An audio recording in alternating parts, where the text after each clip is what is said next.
Hey guys, this is Kirob speaking, and today we are back in automation with the Light Campaign V4.2 testing runs that I'm doing. And we are here with our Achana start. Swatsky Industries is doing well so far. Very interesting start so far in this region, with very limited markets and a big split between what is required for Delua and Achana. We just signed off the first facelift for our project, our first car project. We're in the positive overall, slowly digging out our whole situation here with the financing, the loan we took, remaining at the company starting capital easily. Oh well. Just about. It's pretty good. And yes, loan repayments, marketing, research. A very small portion here. Probably need to up that soon enough. But for now, what we are observing is that, oh my, what is going on with Delua? They're doing extremely well, as you can see. Just overshooting a lot. They are soon on the upturn again. And let's see what happens to our sales. By the way, I find these new graphs so damn handy to see what's going on. That is nice. Anyway, let's continue on. How are sales looking? Ouch! Ouch. They are maybe competing against each others. Did you know that word? Competing. That is fancy. So that is dropping. That is dropping. We are delivering some more here now. That's looking good. Okay, slowly reducing that number. It's just the extra engineering costs that are dragging us down slightly. That's fine. No, it's not just those numbers. Also, we are selling less cars. And it looks like we are basically the only affordable utility car on the market with these numbers. That is solid. I mean, there's always the second-hand market, but that is nice. The only car that these demographics can afford new. But it's good that we're doing a little bit of losses here and there, because the taxman is coming, and taxmen don't like profits. There you go, 0 taxes to pay. We do start in Achana though, where taxes are really low anyway. We're keeping it at 580 cars though. That's deliveries. And we do have an escalating curve of pre-orders. Here you can see nicely what is happening. So as soon as you have the pre-orders filled, now the deliveries curve goes back to the possible sales. That is a bug where those two curves weren't aligning. That was fixed, I think, today as well, or yesterday. So that's great to see. This is now working as intended.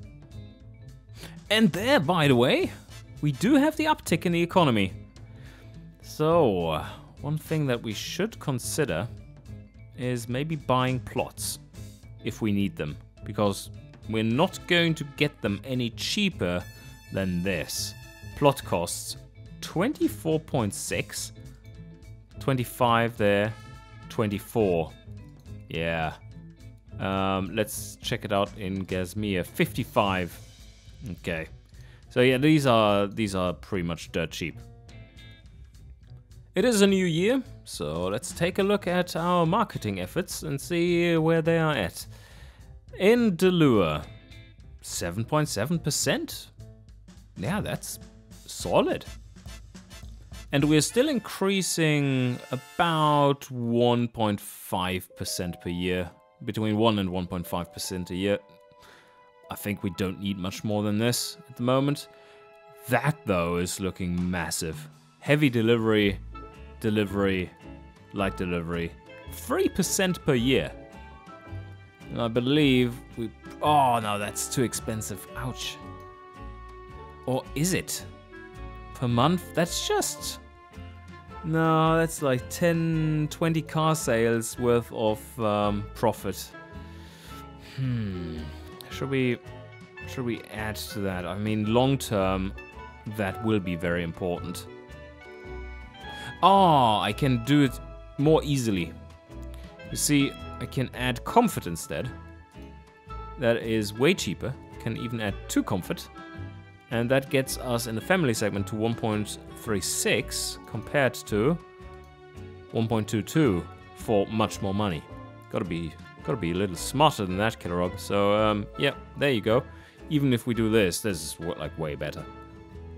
I actually think this one might be worth it because it's just increasing everything across the board so much. Ah, and of course, you know what? Now our family too actually does have an interior that isn't some stools that they found on a scrap heap outside of a suburban sprawl. So yeah, okay, it is looking pretty good for the start of 1950 then. That's another, how much was it, 1.5%? Even more? Yeah, 1.5% extra in awareness. Oh, that upturn is steep. That upturn is really steep. I'm starting to worry a little bit. Although maybe I don't have to. There's still a lot of production going into these. We are going to see our income drop off as more and more are pre-ordering these new ones instead of those, buying those directly. Because, these only pay 10%. And first when we deliver them, do they pay the rest of the 90% that were remaining. So let's continue on and see how that develops. Yes, we're killing one more there. Okay, now we're just having a backlog of 1 of these. And that one is starting to drop first now. We have 700 remaining pre-orders.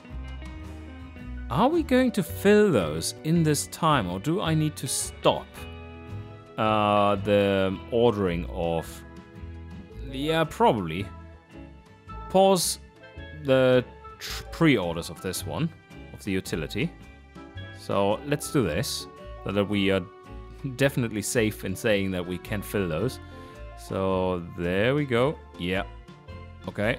0 there. And did anything change? Why were none delivered? Oh. Okay. But that is a bug, I guess. Okay, bug reported. So now let's continue. This is now activated again. Let's see what happens if we can still get rid of those. 64 there. Now it should ramp up production again. There. And okay, we made it regardless. It's fine. They're buying this one now instead. It is seriously being pre-ordered, yep. Oh, and you can see that too. Because we stopped doing pre-orders for that one, or orders, new orders for the utility too did get more of that market share, as you can see. And that is looking exactly the way I needed it to. Remaining pre-orders 30. That's fine. I think the last month will clear them out. And then we have a minor amount of refunds. So, last month here. And there we go. Yep. 50 more there. 0, 0, 0, 0. And we have delivered possible sales. Do we have any stock remaining? There, yes. So cast in stock 455. That will carry us through this 1 month easily. A little too easily, unfortunately. But there's just 5-6 months worth of stock, so that's good. And now, let's do the big one. Come on. There we have it. Yearly financial report. Lost a little bit there. That dip hurt. So historic sales of my first trim. Oh well, 10k, 7k, 5k, 5k there as well, and 5k. Yeah, okay. No, That was 5 cars, didn't I? So 10k, 7k, 5k, 5k. Okay, good. Now, new trim. How are we doing with this one? Well, we've just started production, so hard to tell. We just had all of these unlock.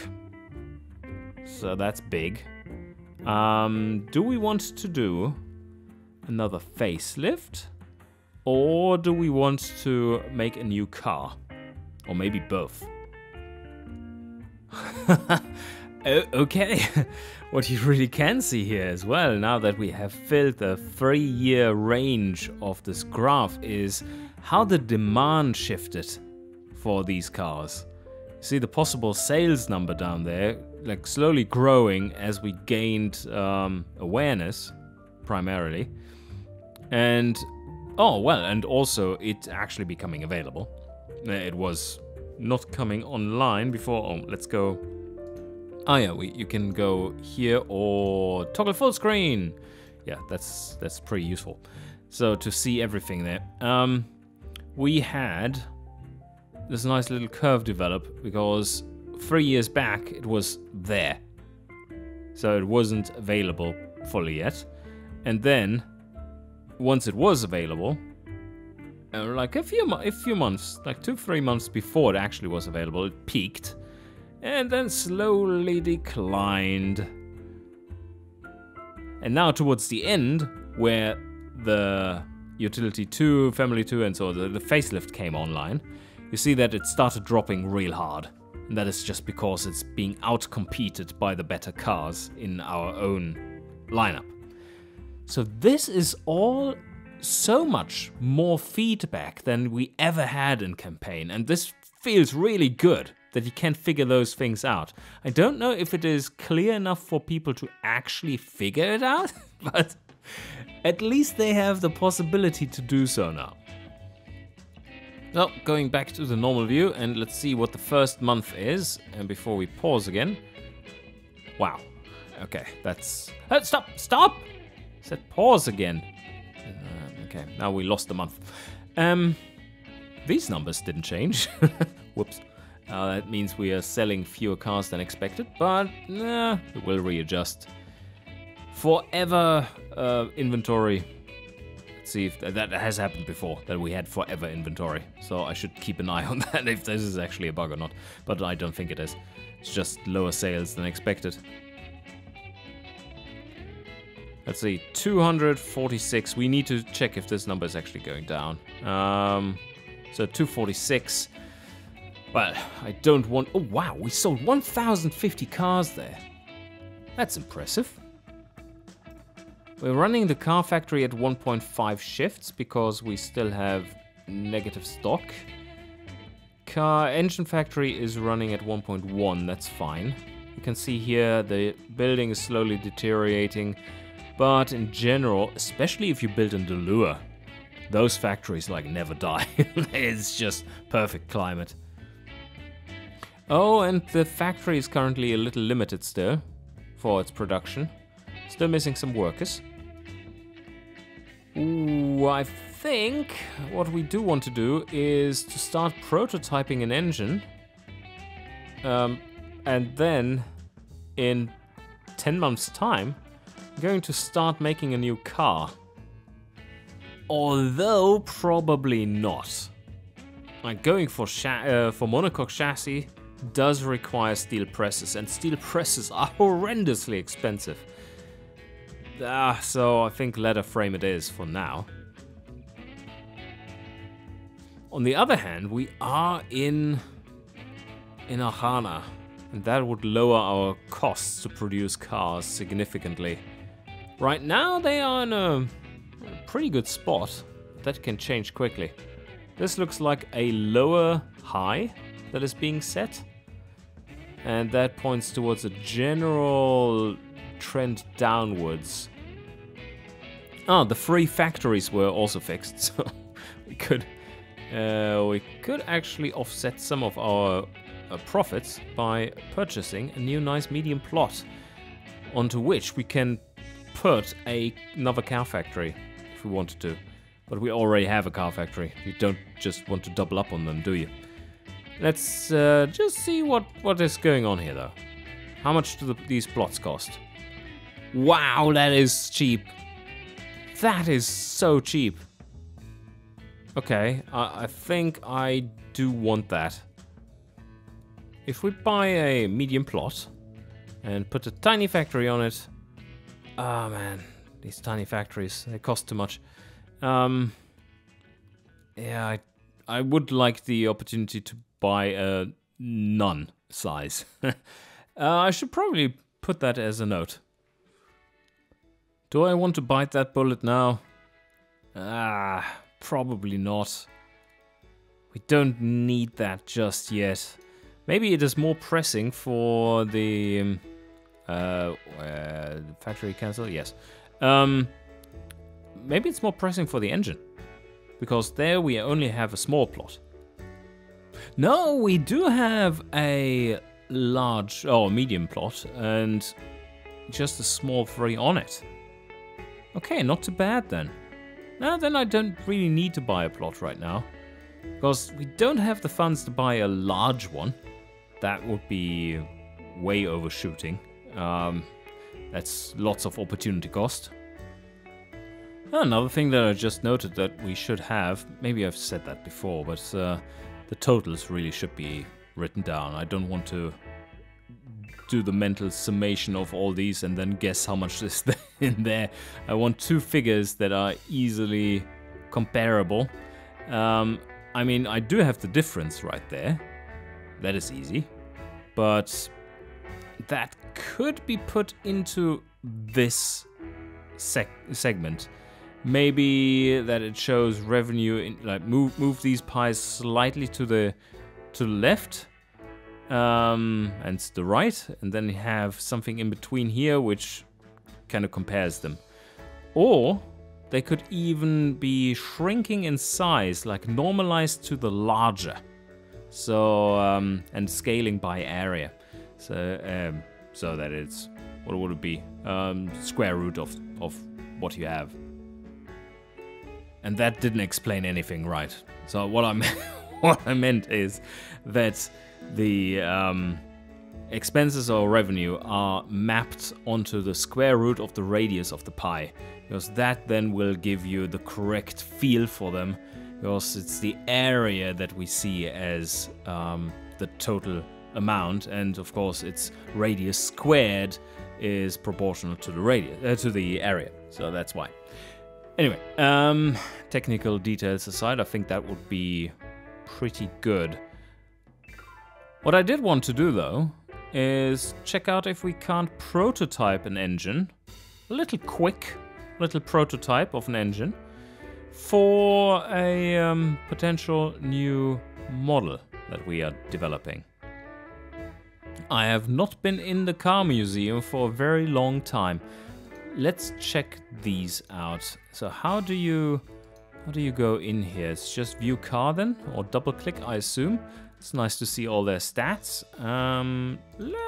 Let's do this one.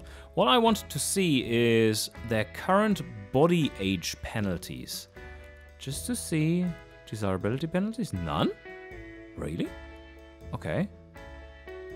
Alright, but if we go into the lure... Oh no, well, yeah.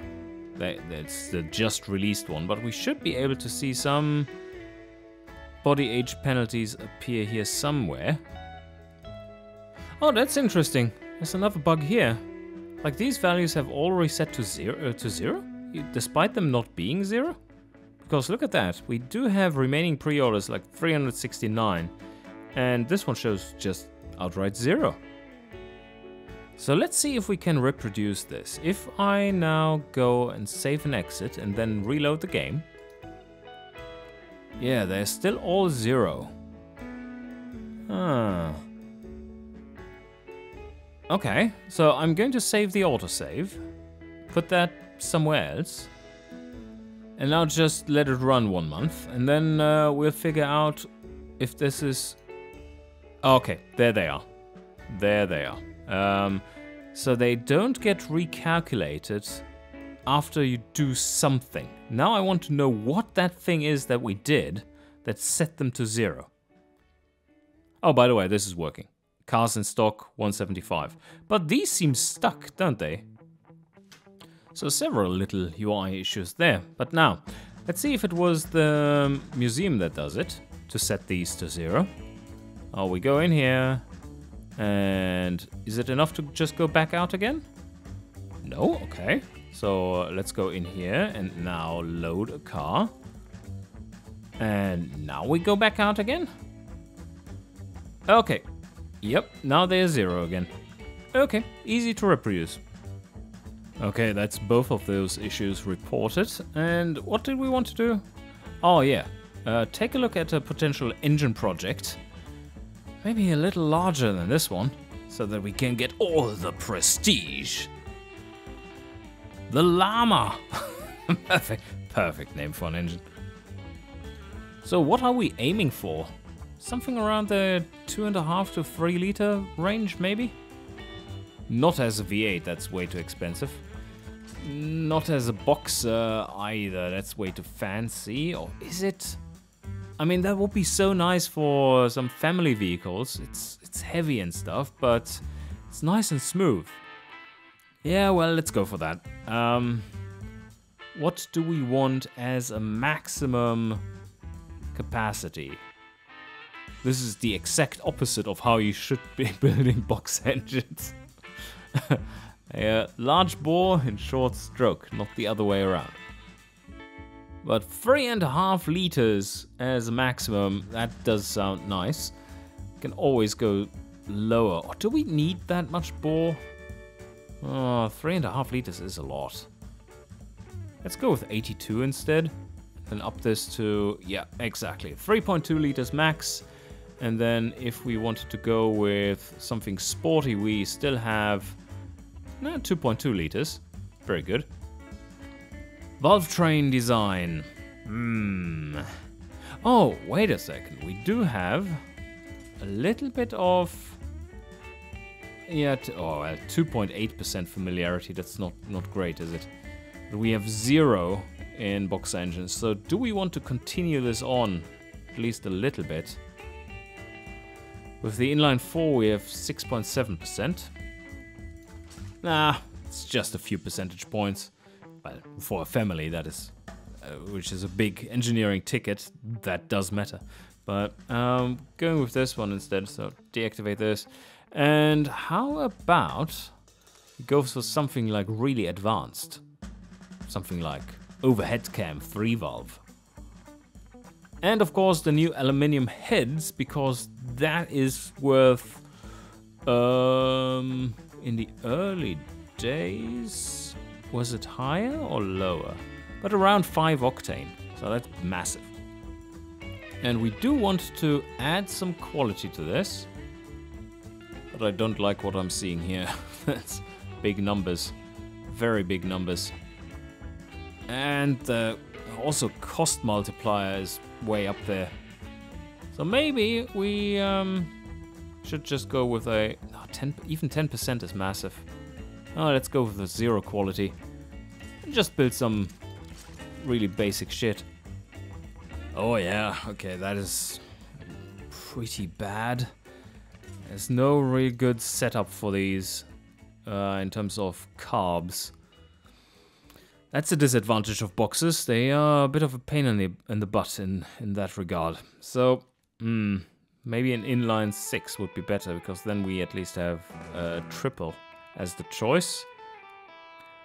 But the little bug is alive. There you have it. Quality. One thing I want to check we have fixed this one. Yes, okay, you can now select it. Very good, very good. That was pointed out this morning, I believe. Now it's fixed. Very good. Ooh, okay. That's the first thing that comes out of the llama. Let's change these values a little. Header size is about right. A little lower. Something around there. Now, 50 was good. And now exhaust size also seems to be pretty much in order, but these up there, they don't look good. 110? Yeah, I guess. Get some more power up there. Up there.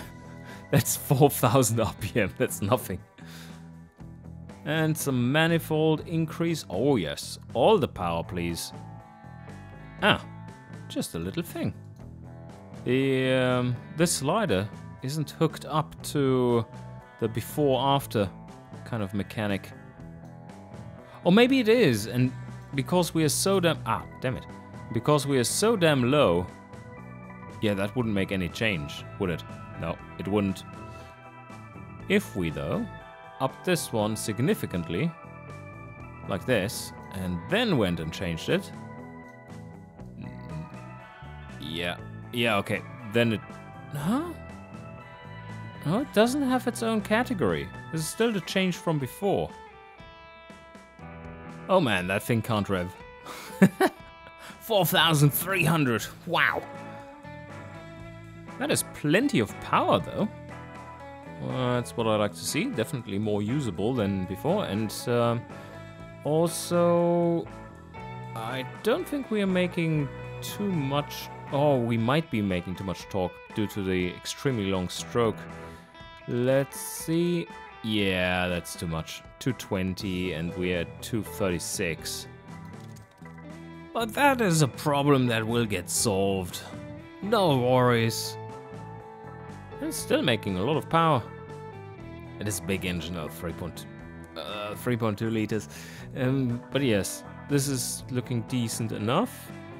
Fuel system, yeah, keep it at 0. It's quick engineering there, and it's just those carbs. That is all fine, but reverse flow. Might want to go for dual exhausts? Nah, no one has money for that in Ohana. Alright, looking good overall. I'm quite happy to see those stats. And now, how bad is the engineering? Very. Ouch. So a quick learning project, quick in air quotes, is 28 months roughly. So let's say 30. I mean, that could be worse. What we could do there is that in the first iteration of the new car, of the next car, we use the old engine still, like a new version of that, new variant of those. And then we are in parallel developing this one for the first facelift of the new car. I think that could work. Let's make it a prototype engine by not having it produced anywhere. And are we happy with this one? I think so. So let's call it the prototype 1. 5 million. No, deactivate loan. 4.5 million. Yeah. Yeah, that's good. Sign it off. Future-proof ourselves. That means we would be forever locked into using boxer engines. Oh my. Well. Okay, but I think we can wrap it up here for today. I hope you enjoyed, and see you guys next time.